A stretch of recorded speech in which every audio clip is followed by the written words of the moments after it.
Section 2. Components of a test framework. In this section, we'll learn to structure your framework and organize its components efficiently with maintainability in mind. Break down a test framework piece by piece, explaining every noteworthy aspect of it. Breaking down a test framework.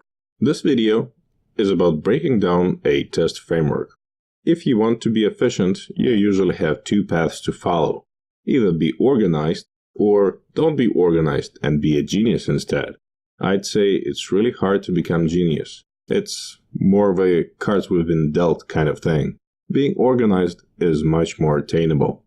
In the context of a test framework, being organized means introducing and maintaining a structure to your framework and to your code. You are free to choose your own approach to structure and what it constitutes for your framework. But let me give you a head start and show you how I usually organize the code in my test framework. There is a bunch of components that you'd find in most frameworks, or at least you should. Let's break these down. Your typical run-of-the-mill UI test framework would most likely contain the following components. POMs, or page object models, are the bread and butter of UI test automation. Making test scripts maintainable, transparent, and easy to analyze is impossible without them, which incidentally makes them a must-have for your framework. When you absolutely, positively gotta automate every script in your test plan, accept no substitutes. Bonus points for recognizing the quote. Base classes. Base classes are, well, the basis of your testing solution. Base test represents the foundation of your test script. It contains all the methods commonly required during the test execution in the context of a UI test framework. Getting a WebDriver instance and disposing of it correctly is a must-have in your base test class. You can use this class directly, as in inherit the actual test classes from base test class, but I suggest having several proxy classes between those two. This will be sort of a smooth transition between the technical aspects of test automation and the business domain, base test representing the technical emphasis. Your next inherited class may contain methods implementing navigation to URLs representing your product under test, and certain setup actions like logging in order to minimize the amount of code and reduce human error. Base page represents a foundation for your page object models. POMs can vary in scope and can represent both an entire page and a particular repeating element on it. We will cover them in greater detail further along the course. Next up are utilities. Helpers. Helpers are a variety of actions that simplify your work with the test scripts.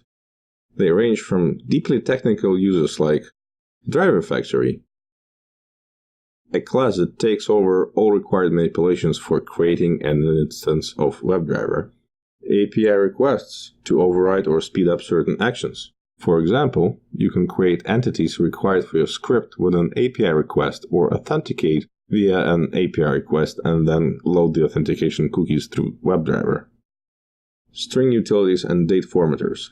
A little help with your test data goes a long way, especially with generating random text and formatting dates into formats compatible with your UI elements. Next up are properties. If you're thinking things through in your framework, you should understand that your automation environment is most likely not the only environment your automation may be run against. That's why it makes total sense to extract certain global variables into separate environment properties files. Your web app URL may be a prime example of such a global variable. Backend URL, database connection strings work well too, as long as these values are safe and are not exposed. Next up are data model objects. Creating classes representing your data entities will help a ton in keeping your scripts maintainable. These models can be as simple and straightforward as credentials key pair of username and password, and can go all the way to complex domain-specific objects. Maintaining them would be considerably easier than juggling myriads of strings and integers. You also would want to pay extra attention to the way these classes are created. That's where creational patterns shine. You can use a builder pattern to compose a complex object out of a template, or use a factory pattern to fabricate a predefined object that would save you the hassle of duplicating your code, which you shouldn't do anyway. The last, but certainly not least, are your test scripts. Creating a framework doesn't really help much if you're testing nothing you know. In conclusion, I'd like to say that order and structure will keep your code maintainable and easily extendable, and introduction of familiar and popular concepts will make it easier to understand for the project newcomers that you will certainly experience with the success of your project.